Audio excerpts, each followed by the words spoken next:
Hey everyone, back again here. I just wanted to do a little add-on video to the post on the idea of the theme of castling almost through check, where the king doesn't quite pass through the checking square, although the rook passes through that square.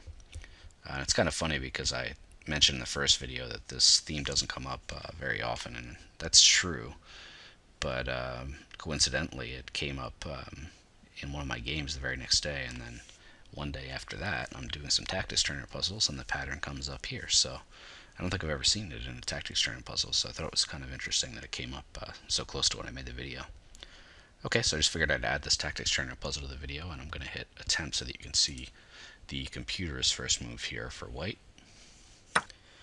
So white has just taken on g7 and obviously threatens the h8 rook. Black, of course, wouldn't want to let that get taken with check. So if you want to put your videos on pause, your video on pause here, and see if you can find the best move for black, go ahead and do that. All right, I'm going to show the solution now. So I'm sure some of you were at least looking at this idea of castling long here, which again is a legal move because the king doesn't hit the checking square, which is b8.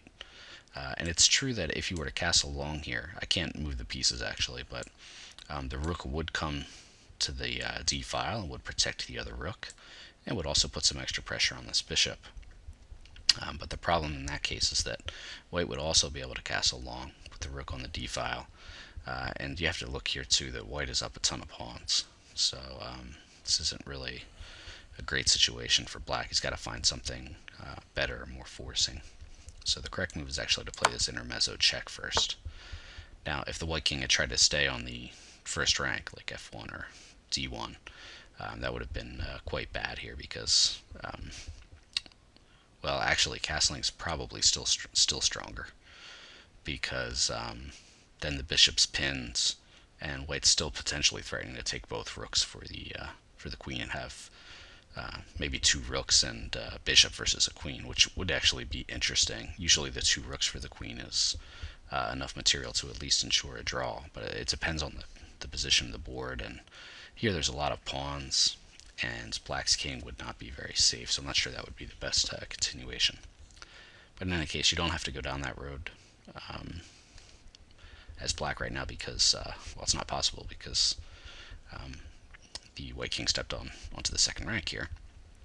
So you wouldn't be able to take with check. You could actually play a check. Maybe you could play like queen d5 check first, and then try to, maybe force the king back to, like, say c1, then take with check, and then you can kind of go from there. But it's actually stronger to just castle here. And now this bishop is actually pinned to the king, and you could actually, if white didn't protect it, you could actually take it on your next move because they would come with check, so your rook's actually not hanging, assuming you're able to take this with check.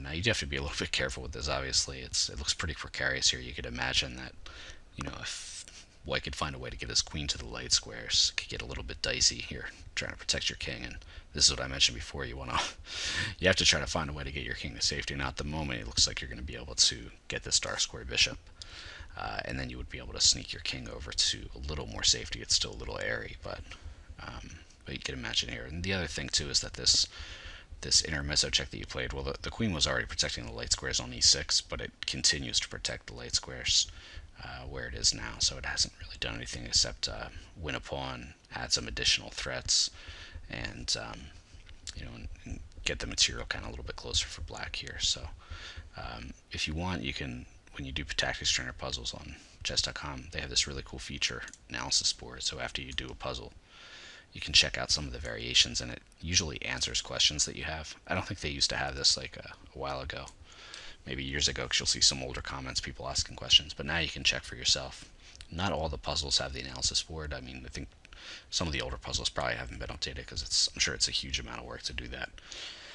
But a lot of the majority of them do have some variations here. So you just push the forward button here, and then they'll show the best move, and then they'll show some variations with the different evaluations. Negative evaluation is favorable for black, and positive evaluations are favorable for white. And so that, for example, if you wanted to see what it would look like if you had castled first, this is the best moves given by the chess.com computer.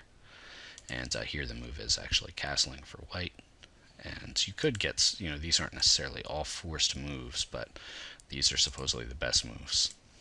And you could get something like this. Even if it didn't happen exactly like that, the point is that if you calculate long enough, you can see that you're going to get to a position where if you have a couple rooks versus a couple rooks, or even a couple rooks and a bishop versus a couple rooks and a bishop, you're going to be down a few pawns. And here, actually, when you can see how bad this is for black, because not only is he down a few pawns, but he's probably going to lose another pawn, and he's probably going to have to allow doubling on the 7th rank, and his king's sort of pinned here to the back. This is just all kinds of bad here for black. So even if you had a different idea of the move orders in your head, you could see that something like that might happen.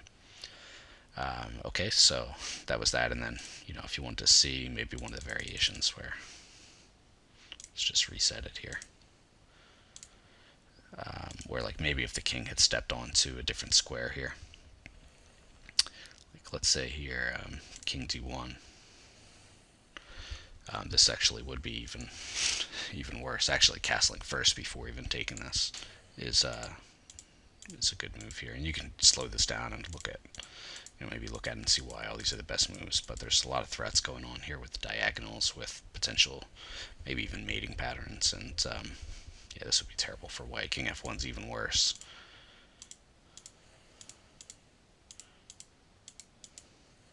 Because you end up with some checks here on the diagonal, and then you can even be up more material. So that was pretty crazy to see. I certainly don't calculate all that, but just being able to see the first couple moves is good enough for me. But hopefully you enjoyed that puzzle, and seeing the castling idea in action again.